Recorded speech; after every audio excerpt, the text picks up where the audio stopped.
Macmillan Education presenta Únicos, el podcast sobre la inclusión donde ofrecemos a la comunidad educativa claves para mejorar de forma práctica la inclusión dentro de sus aulas.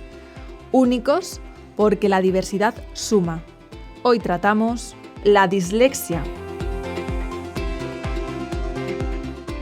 Soy Pilar Almendral y les doy la bienvenida a este nuevo episodio de Únicos. Hoy nos acompaña José Ramón Gamo.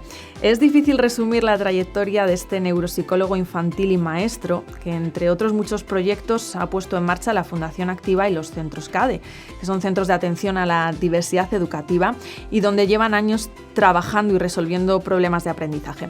Dificultades como la dislexia, que es de lo que vamos a hablar hoy, donde vamos a poner el foco, porque tantas veces está relacionada con el fracaso escolar. Así que doy la bienvenida a nuestro invitado, José Ramón. Gracias por acompañarnos. Hola, muchas gracias a vosotros y nada, espero que en este ratito aprendamos y nos sensibilicemos con el tema de dislexia, ¿no? Vamos a hablar de dislexia, pero antes permitidme que les presente a Paula. Paula tiene 13 años. Me llamo Paula y tengo 13 años. Cuando era pequeña me costaba leer y odiaba hacerlo. Cuando mis profesores me obligaban a hacerlo en clase, todos se reían de mí. Mis padres me decían que no me esforzaba. Me compraban más libros y más libros pensando que lo solucionarían todo. Pero no era así. Lo odiaba. A Paula, como hemos escuchado, le diagnosticaron dislexia a los 9 años. Ahora tiene 13. Sigue trabajando con sus padres y sigue también trabajando en el colegio. Pero al menos Paula ya sabe lo que le ocurre.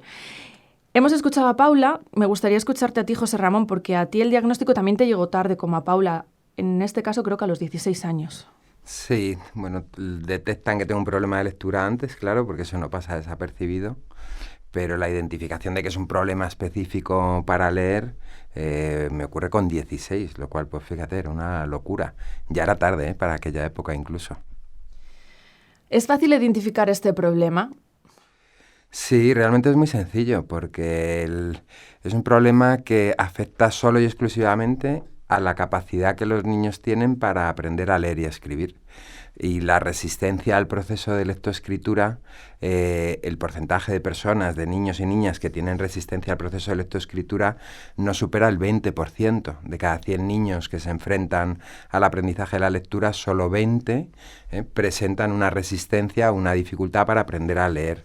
Y lo que hay que ser muy consciente es que la mayoría de este 20% tiene alguna dificultad específica que le está generando esta interferencia. Es muy poco habitual, estadísticamente hablando, muy poco habitual el que pueda ser un retraso de tipo madurativo.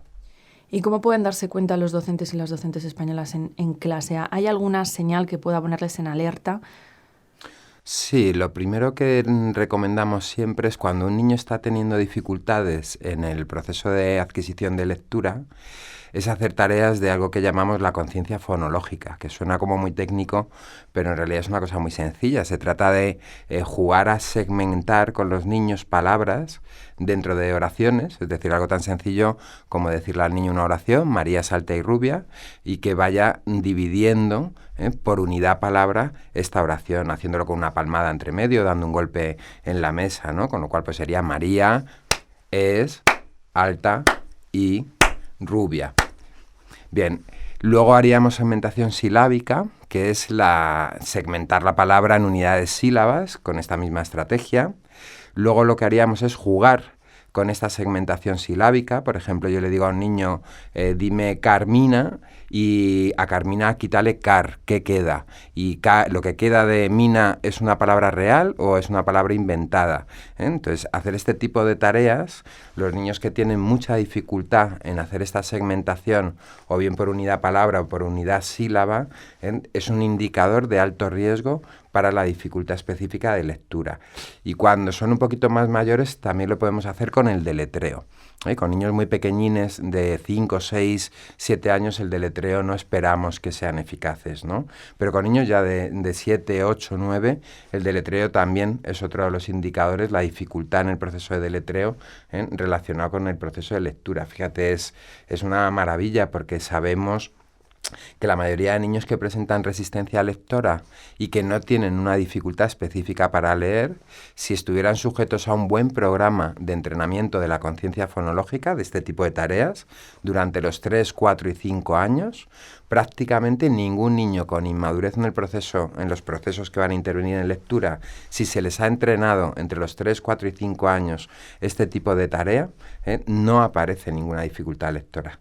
Por eso yo supongo que es muy importante el diagnóstico, cómo, aunque tengamos esas herramientas, cómo puede estar seguro el profesor de que estamos ante un caso de dislexia o que estamos ante un caso de un niño que tiene, pues digamos, un retraso en esa madurez de lectura.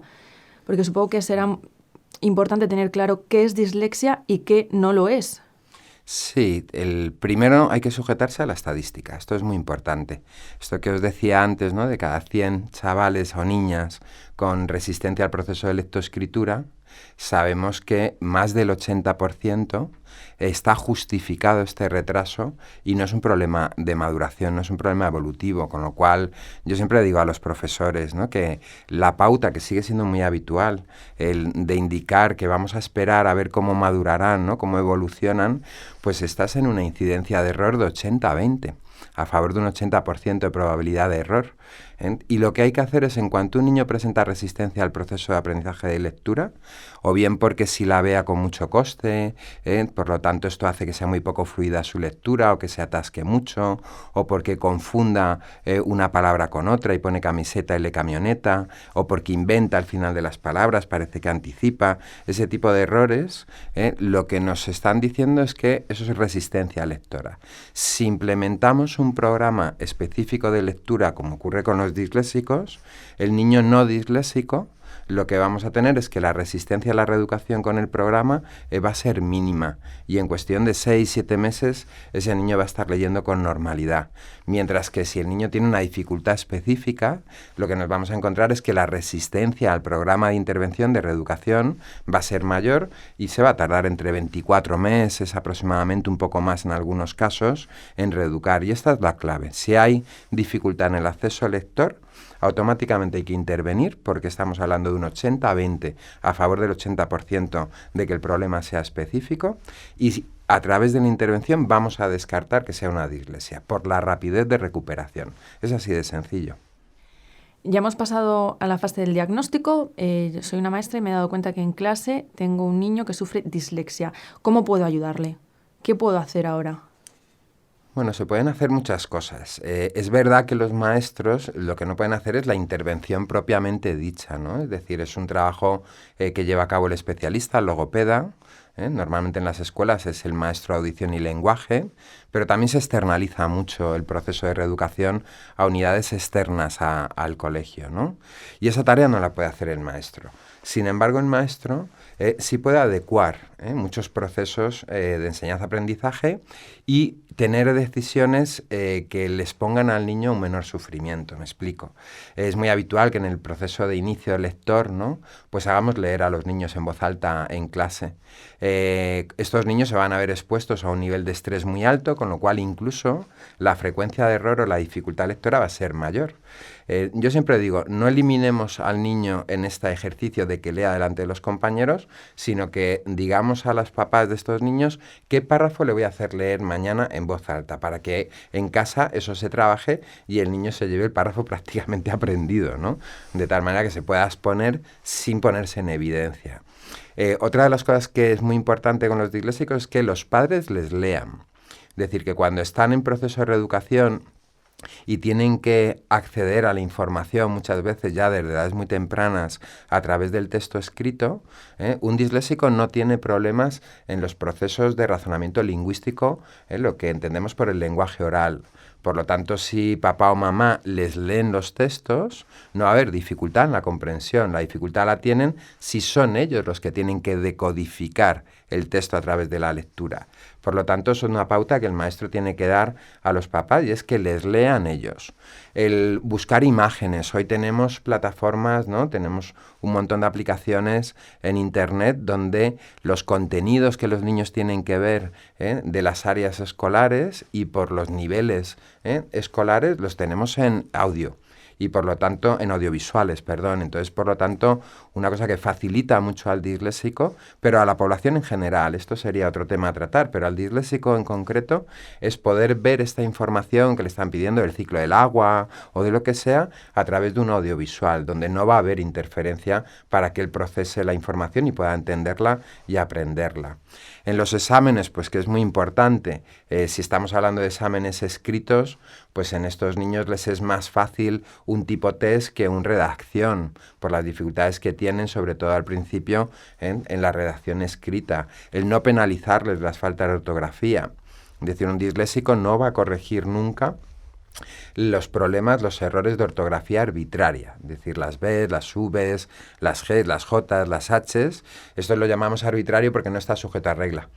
Y entonces eran sonidos que existían en el lenguaje oral y desaparecen con la evolución del lenguaje oral, pero permanecen en el lenguaje escrito. Esto no lo reeduca nunca un disléxico.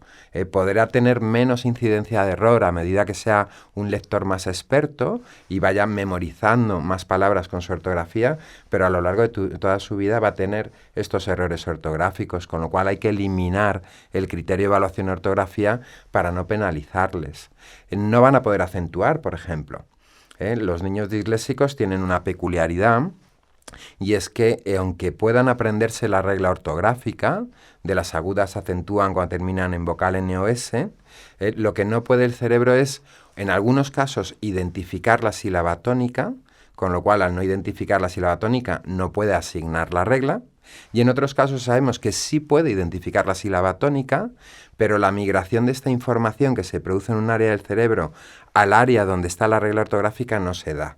Por lo tanto, en las dos situaciones, lo que le impide es poder utilizar la regla ortográfica como un indicador para poner la tilde. Entonces, estos niños ponen las tildes de memoria.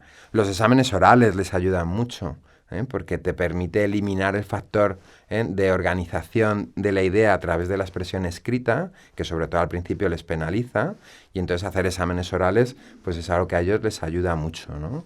Y fundamentalmente estas cosas. Sabemos también que José Ramón, ¿y cómo tiene que hacer el profesor? ¿Cómo tiene que actuar el profesor en clase? Me refiero a...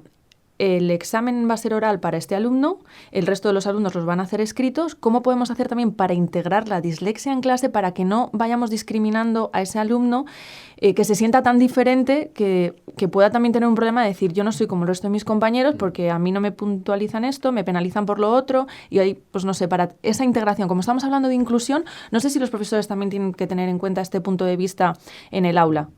Bueno, a lo mejor lo que es interesante entender es que en ningún caso estamos obligados, de hecho no es lo recomendable, hacer exámenes escritos. O sea, que podríamos utilizar la misma técnica para toda la clase y así poner el mismo listón para todos. Claro, los exámenes escritos es una selección, una decisión que toma el profesor, pero la ley lo que indica es que hay que evaluar por competencias y que los modelos de evaluación son muy diferentes. Es decir, se puede evaluar a través de trabajo, se puede evaluar a través de examen oral, se puede hacer un proceso de evaluación en función al día a día y al trabajo que se va haciendo el día a día en clase. No se está obligado a hacer un examen escrito. Entonces, a lo mejor lo que hay que plantearse es que los diferentes modelos de procesos evaluativos no son exclusivos para los niños con dislexia, sino que son para el resto del grupo. Y esta sería la manera más inteligente de que nadie se sintiera excluido del modelo ordinario, puesto que no sería el modelo ordinario, sino que utilizaríamos otros. Si no puede ser así, por la razón que sea, el hecho de que tú puedas hacer este trabajo en petit comité, es decir, que el niño se exponga al examen escrito, pero que luego tú puedas hacer un retesteo de la situación de evaluación en petit comité sin exponerle al grupo, esto también es algo que se puede manejar bien y lo hacen muchos profesores, ¿no? Es decir, que hacen su examen escrito y luego en un espacio pues de recreo, donde no esté expuesto a los compañeros, ese niño está con el profesor haciendo su reevaluación, es decir, otra vez su proceso evaluativo a nivel oral. Entonces estas cosas son tremendamente eficaces con estos peques. Supongo que además es muy importante por el tema de la motivación del alumno y también por su propia autoestima. Escuchábamos a Paula que nos decía que lo pasaba fatal con las burlas de sus compañeros en clase y que encima, como tenía que todavía leer más, porque la obligación era vamos a leer hasta que pues todavía se convertía en una pesadilla y al final afectaba mucho su autoestima. ¿Es importante que se trabaje la autoestima con esos alumnos? aparte de que le pongamos todas las facilidades, hemos visto las herramientas que tienen los profesores para aplicar los métodos en clase. ¿Algún consejo de manera que podamos mejorar digamos, ese autoestima o esa sensación o la visión que tienen ellos mismos de los alumnos de dislexia de ellos mismos? Sí, bueno, yo creo que lo primero que hay que hacer es explicarles qué les ocurre, ¿no? Porque es verdad que los niños suelen asociar, es muy habitual que los niños asocien una dificultad lectora con su capacidad intelectual, ¿no? Es decir, el que lee bien es el listo, el que lee mal es el tonto durante una etapa de la escolarización, sobre todo en el arranque, ¿no? En el inicio del proceso de lectura, que hay tanta exposición a la lectura en las aulas, estamos hablando de que la imagen que el grupo puede tener de un niño con dificultad lectora lo asocien pues a que no es inteligente. Y si además ese niño luego no tiene la capacidad de compensar esa imagen pues a través de sus habilidades sociales o con las relaciones que tenga con los chavales fuera de la actividad propia de aula, pues esto nos puede penalizar mucho, ¿no? Entonces, el primer trabajo que creemos que es importante es lo que llamamos la psicoeducación, que es explicarle, igual que a la familia, al niño qué es lo que le ocurre para que no asocie la dificultad a un problema intelectual.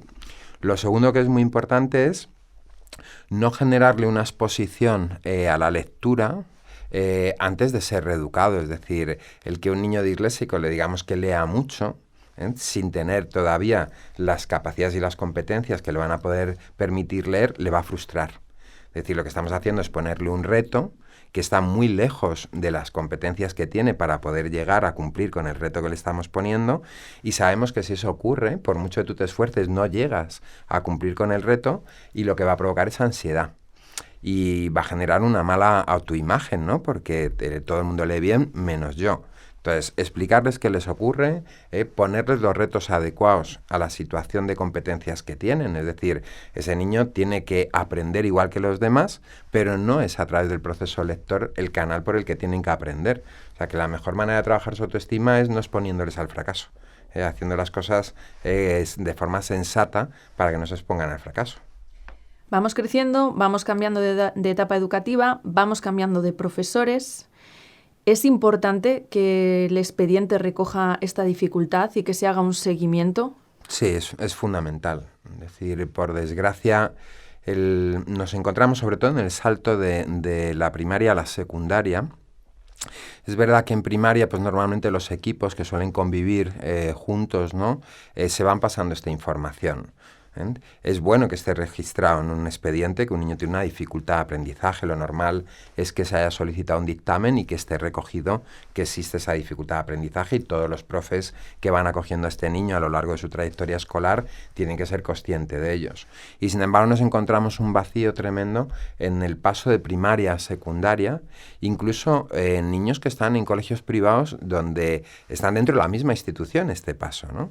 Y se produce pues que parece que tenemos que volver a explicar desde cero, porque no se transmite esta información al grupo de maestros de secundaria. Aquí es donde más problemas estamos viendo en general.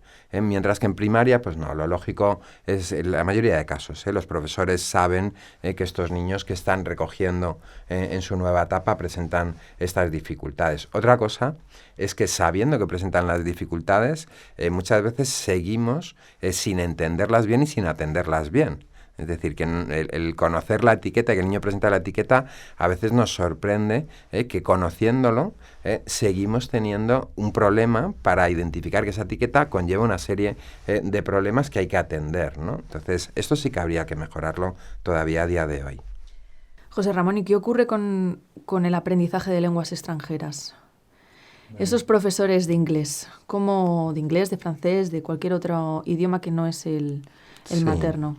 Esto es una pregunta interesante porque por defecto un disléxico no tiene por qué tener problema para el aprendizaje de una segunda lengua a nivel oral.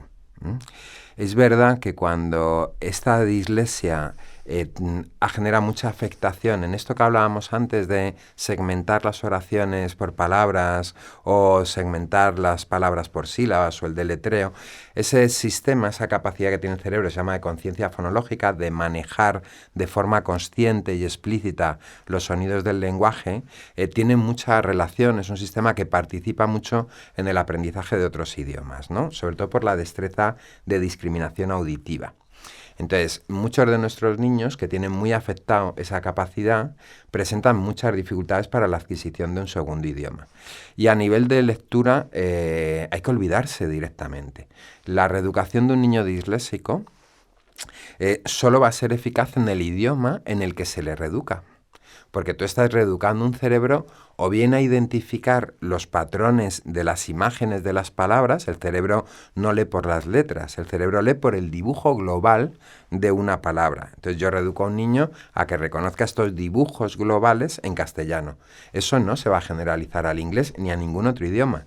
Tendría que reeducarle en inglés. O yo reeduco a un niño para la destreza de la conciencia fonológica, esta destreza del manejo de los sonidos, pero lo reeduco con los modelos del lenguaje en castellano.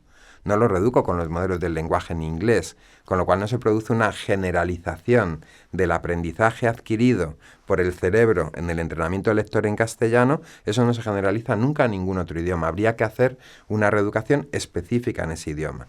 Eso es una locura, ¿eh? Lo hacemos con niños bilingües, con un bilingüismo real de familias que hablan en inglés o colegios que se trabaja específicamente de forma exclusiva en inglés, y estamos hablando de que reeducar en castellano nos lleva 24 meses, un poquito más a veces, pero una reeducación en inglés te puedes ir a 4 o 5 años para conseguir reeducar una dislexia en inglés. Esto es una barbaridad, ¿no? Afrontarlo con un chaval que está en un sistema bilingüe ordinario nuestro español. Normalmente no lo recomendamos. Es demasiado para un crío siendo tan pequeñines, ¿no? Entonces, el aprendizaje de la lectura pues va a ser dramático, no va a poder en muchos casos aprender a leer con eficacia en ningún idioma que no haya sido reeducado. Y a nivel de lenguaje oral, muchos van a tener mucha dificultad dependiendo de cuánto más afectado tengan esta capacidad de conciencia fonológica. Que tengan dificultad no significa que no puedan con ello, ¿no? Digamos... El inglés oral pueden acabar adquiriéndolo, sobre todo siempre decimos que si tienen una buena experiencia inmersiva. Es decir, que esos son niños pues, que llevamos en verano a aprender inglés o que se van un año a estudiar fuera y a tener una exposición inmersiva en inglés. Pero es verdad que en un sistema normal, ordinario de bilingüismo, por ejemplo en las escuelas públicas, ¿no? En España, el coste de aprendizaje del segundo idioma para un disléxico es altísimo, tiene un coste muy, muy alto. Es importante también, me gustaría que dedicásemos un poco de tiempo a hablar de esa relación de los padres con sus hijos y de los padres con los profesores. Cuéntanos por tu experiencia. Sí, vamos, yo creo que el papel de los padres en niños con dificultad de aprendizaje es fundamental, ¿eh? ¿Por qué? Pues porque muchas veces nos vamos a encontrar que los únicos cómplices de la situación van a estar en casa, ¿no? Y el sistema es muy grande, siempre va a haber maestros comprometidos, ¿no? E interesados por estos chavales, pero tenemos que entender que el sistema es muy grande y a veces el sistema en esa enormidad pues puede ser frío con nuestros chavales. Entonces los padres tienen un papel fundamental porque tienen que ser los que acojan bien la dificultad. El nivel de aprendizaje de la patología es determinante. Es decir, en cualquier patología de aprendizaje, una labor importantísima de los padres es formarse. Porque aunque os parezca una locura, los padres van a tener que de alguna manera orientar al profesorado. Aunque parezca el mundo al revés, es decir, aunque debiera ser muchas veces el profesorado el que tuviera que orientar a los papás, la realidad que se impone en nuestro día a día es que son los padres los que atesoran más nivel de conocimiento y permiten generar este asesoramiento a los profesores. Por otra parte, luego el acogimiento del problema, es decir, cómo una familia acoge un problema. Esto va a ser determinante a cómo un niño lo vive. Si una persona acoge el problema de dislexia como un drama, lo va a transmitir, ¿no? Y si le genera mucha angustia, pues eso se va a transmitir en casa, ¿no? Entonces, yo siempre digo que hay que tener sentido del humor con este tipo de patologías y bromear. A mí me ayudó mucho el que mis padres en ese sentido eran dos cachondos mentales y bromeaban mucho con mi dislexia, ¿no? Y entonces a cualquier cosa les sacaban punta en relación a la dislexia, lo que a mí me ha hecho convivir con la dislexia de una manera mucho más amable, ¿no? Y con cierto sentido del humor, ¿no? Aunque luego eran muy rigurosos en el proceso de reeducación, ¿no? Pero creo que esto es interesante de cara a los papás, ¿no? Mucha comprensión, hay que profesionalizarse un poco, es decir, tener mucho conocimiento de la patología para poder orientar al niño y poder orientar a los profesores, y luego una dosis de sentido del humor, porque esto no es ningún drama, es decir, un trastorno de neurodesarrollo no es un drama que vaya a condicionar tu vida de per se. De hecho, pues muchas veces se puede convertir en una oportunidad. Yo me dedico a la educación por mis problemas de aprendizaje, si no jamás me hubiera dedicado al ámbito educativo. No es un drama, hay futuro, ¿no?